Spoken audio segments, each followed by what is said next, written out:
what a tough year 2022 has become for mostly animation, even like years are behind. And sure, it can be a little chaotic like this, but it is still a good year for like animated films in general, of course.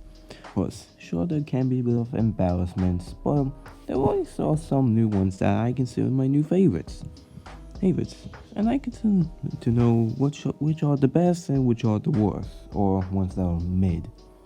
That's why I decided to make this top 5 for the best and the worst films of this year. Right here, let's get on with the top 5 best and worst animated films of 2022. So, before I get into this list, I know that you might be curious about Sing 2 since I didn't put it in the list since I was preparing for 2022. But I'm also considered as a 2021 film, and I might put the film around here in 2021. There. Then you can get back onto the list. Maybe it just means being with people who love you no matter what. Oh, sounds like us. Diary of a Wimpy Kid, Logic Rules. Now I'm gonna start this off that I didn't really hate the first film. It was actually a pretty decent start for this animated film series of the Diary of a Wimpy Kid, and it would be like a harmless watch. But for sequel, I wouldn't really say the same. Now, I'm not saying it was terrible or anything, since it does have a bit of heart, and the animation does stay true to the look like in the first film, and the actors do give a pretty decent performance. So why is this on the worst list? Well, to be fair, the story kinda does feel rushed when it's under like 120 minutes, and the animation, while stay true, does have a bit of a downgrade, and some characters don't have much to work with, and it can feel a bit mean-spirited at times. Right. So basically so I do find the first anime film to be a lot better than the sequel, and I changed my rating from a 6 out of 10 to a 5. And I also recommend to watch the live action film instead, since it is the better version. But what actually makes this film feel like it's gonna be a lot more worse is that there are gonna be more films coming out. Sure, there's the last straw, but since there are a lot more, since it was announced that Jeff Canillo is gonna be working on other films for the franchise that are based on the books, I'm starting to have a bad feeling that this will be the next Land Before Time or Ice Age. But we'll get to the Ice Age part later. You know we have our own bathrooms now. Paws of Fury, The Legend of Hank. Okay, and now you might start to think that this is not a good other film that would be in the list, since you already knew I give this film a 4, but I mostly changed it to a 5 for some reasons. First of all, I can see that the animation can have some creativity with some of the break for wall scenes, and I can give that some of those scenes can give me a little entertainment and give me some bit of chuckles. And that's all I can say. Hey, the rest is not that special because of just how much of a generic film it wants to be, with the be a true hero message that doesn't really add up to the same type of good ways like it did in Blazing Saddles.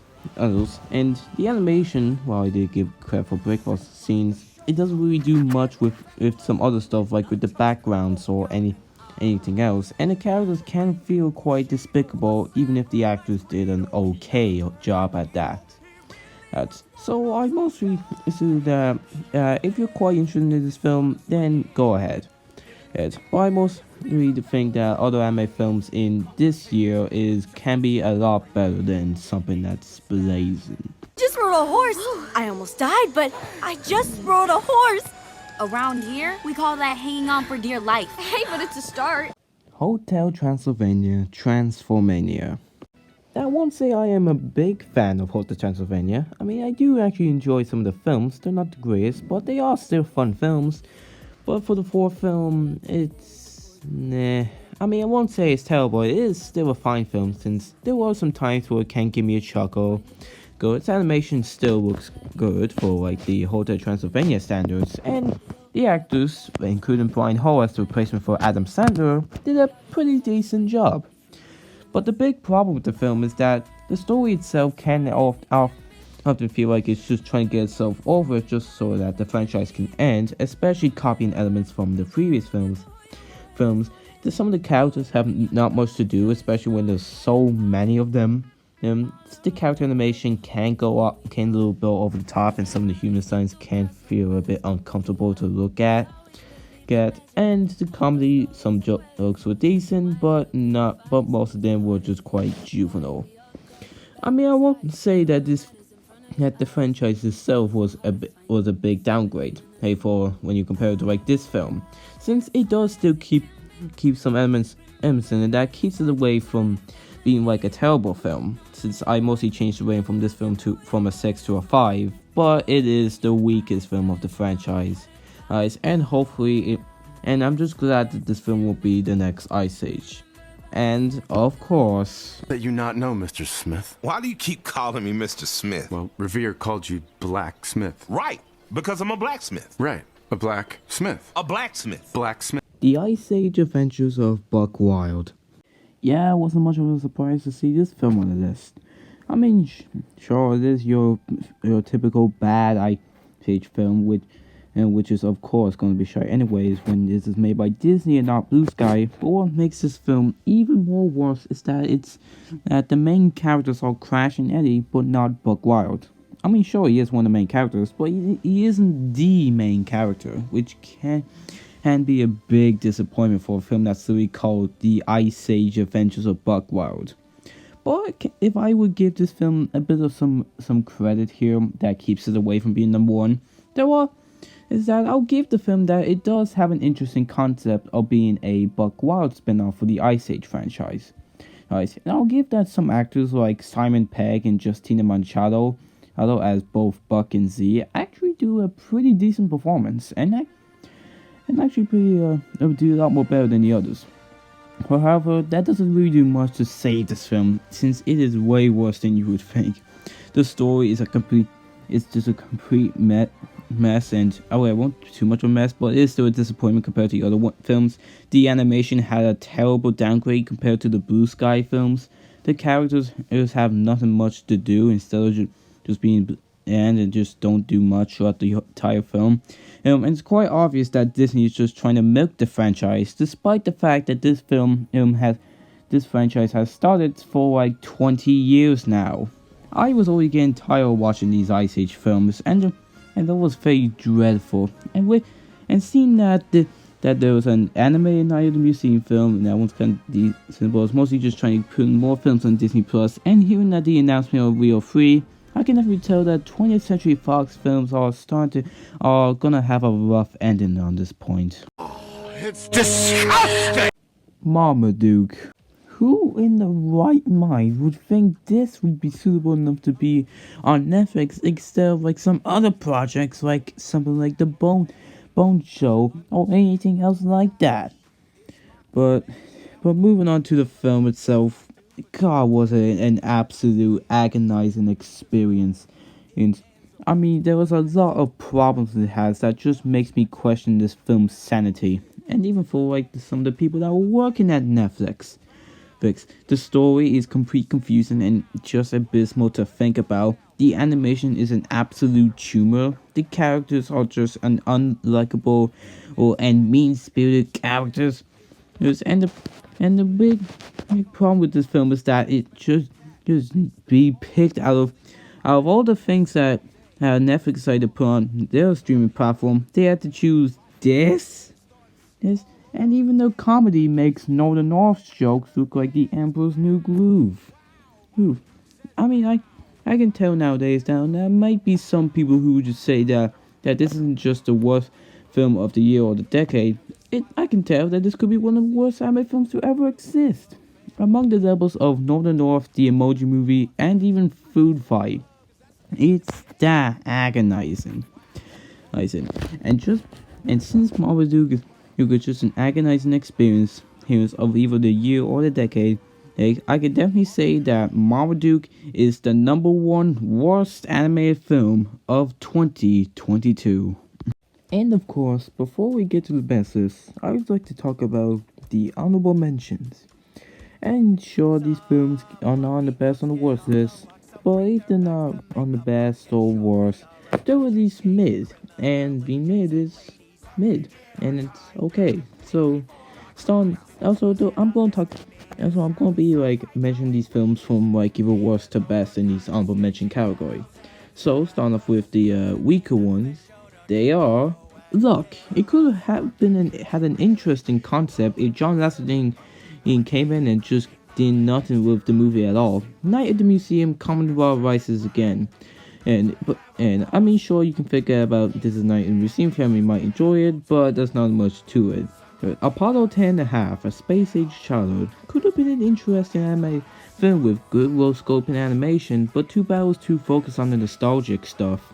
DC League of Super Pets, while sure it isn't as charming as other DC films, at least I can still find it to be a harmless watch, even for kids. Minions: The Rise of Gru, a big step up from the first film, not the greatest, but at least those are one of those films that could have made me wear a suit while going to it. Strange World, well, it tried a bit like straight to be like a lot like Atlantis and Treasure Planet, but just like those films, it is the weaker ones and it is a flop. My Father's Dragon. Even though it is the weakest film of the Cartoon Saloon films, it is still a decent adventure among the rest. Chip and Dale Rescue Rangers. While it can be distracting with all the references and all that, it is still a fun film to watch. The Sea Beast. It does try to copy way too hard from How to Train Your Dragon, but at least its action scenes and it can be quite decently engaging at times. Sonic the Hedgehog 2. While it can feel a bit fed up with all how the story takes too long and characters don't have much to do, at least it is still a fun sequel and a big improvement from the first film. Lightyear, a big anticipated film for this year that did not reach many people's eyes as they saw it, but it is still a fun, engaging film to watch.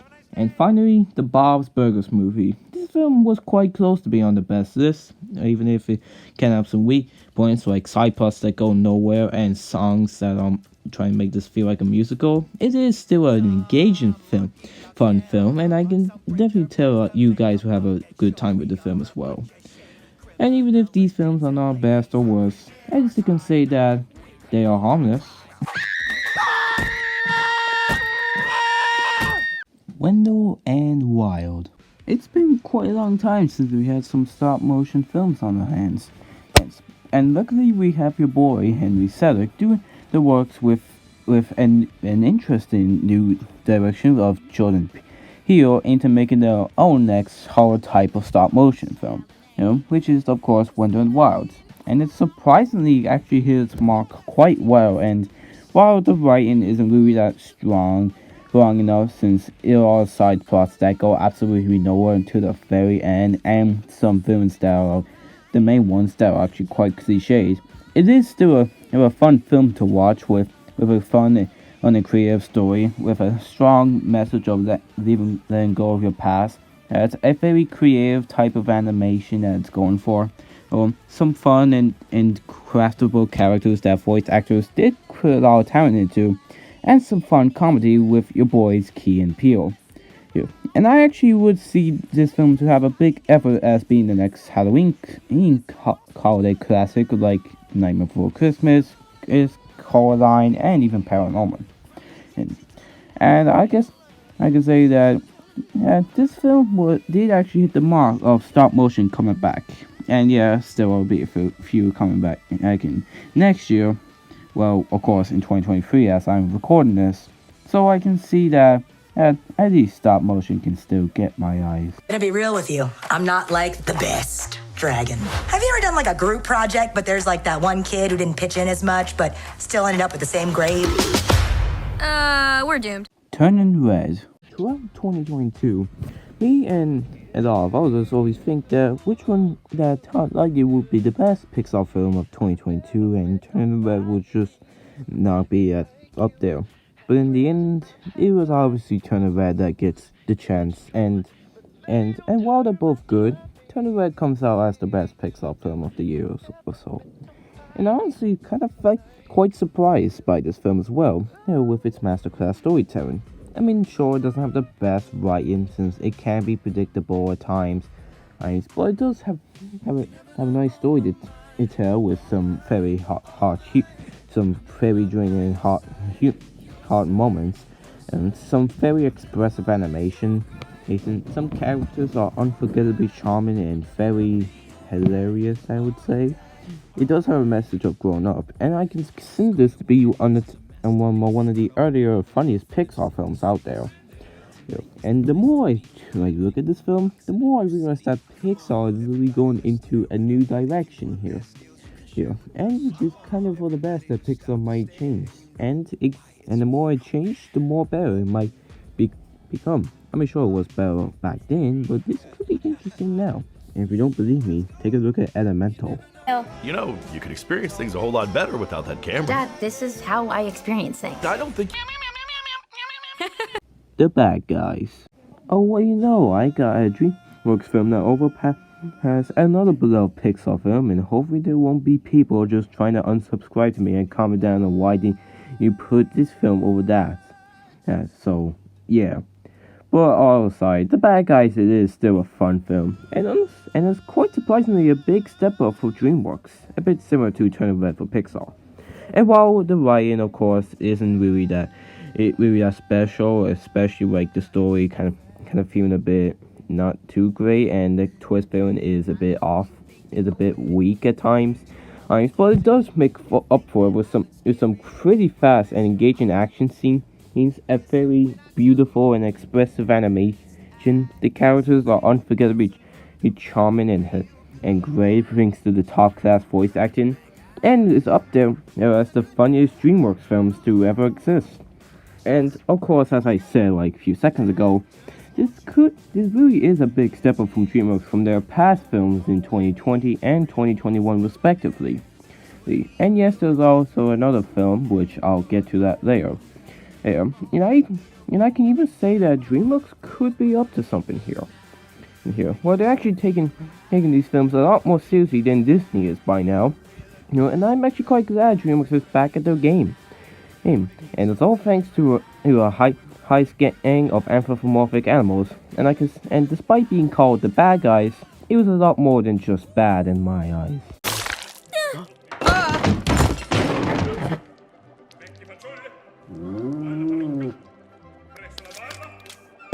Guillermo del Toro's Pinocchio. It's quite strange how 2022 is basically the year on where we get 3 Pinocchio films, 2 bad and 1 good. And since this film was stuck in production hell for about 14 years, is kind of sad, but kind of impressive that it took this long to make the film, and I kind of feel bad for Guillermo del Toro, but he can finally make the film, and it was honestly worth it. I mean, it even does a very great well on saying to be the best adaptation of the Pinocchio book since the Walt Disney version in the 1940s. Where the story is quite engaging and talks about the criticisms of fascism and even learn about life, of course. Well, the stop motion animation is just a masterpiece. The characters are unforgettably charming. The casting fits the characters very well. Well, the musical numbers are nice to listen to, and an ending that's only kind of gives you a big of a tear, especially when you compare this type of ending to other films like Coco. And while yes, since I did mention that Wendell and Wild was the film that brought back stop motion into our type of year in recent years, I can even say the same for Pinocchio as well. Since it is one of those films that Guillermo del Toro has been working on for quite a while, and many people consider this to be one of his best. And I haven't really seen much of it. I have seen some of his films that he made, and to be fair, when I'm comparing Pinocchio to the other films he made, I can mostly agree. And while it might be not number 1 of this, at least it does a better job staying true of the fairy tale more so than the other two. And speaking of fairy tales, Let me help you. The rats told me everything. Don't eat those. Puss in Boots: The Last Wish. To me, I actually kind of find this film to be the biggest surprise of 2022. Not only did it actually save DreamWorks' company while having the weaker films a bit similar to The Bad Guys being the biggest W, but it also will even become the best animated film of the Shrek franchise since the second Shrek film. And there are And since it did had a bigger surprise, there are some surprises that actually do hit hard. Like the story have been quite engaged and dark, and even has a nice message of life, a bit similar to Guillermo's Pinocchio, a Spider-Man in Spider-Verse type of animation that fits well in the fairy tale universe of Shrek, right? And some great additions of the characters for the Shrek franchise that are quite like the better parts of the film compared to the other stuff. And after watching this film, I can even seriously say that this could be the good time to bring in Shrek 5. I mean, think about it. We got the masterclass animation, they got an engaging story, and they even nailed the film well. So if they can make a Shrek 5, then it can be quite possible that it might happen, and might as well stop being production hell. Puss in Boots: The Last Wish wasn't just a wish that DreamWorks didn't make as the biggest surprise of 2022, but DreamWorks also made another wish that had Puss in Boots: The Last Wish the #1 best animated film of 2022.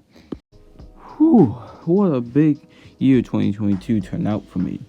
This is pretty much the year where I actually step up my own game. And while yes, I did have a bit of controversy between myself, but at least I've gotten a lot better since then with some of the videos, the editing, the execution, and some ideas that I can think of to actually make you guys enjoy. And hopefully 2023 will be the year for me, as how 2022 did the same. But you know what they say, we just gotta figure that out in the future. Thanks for watching, and this is Kyle's Web Entertainment.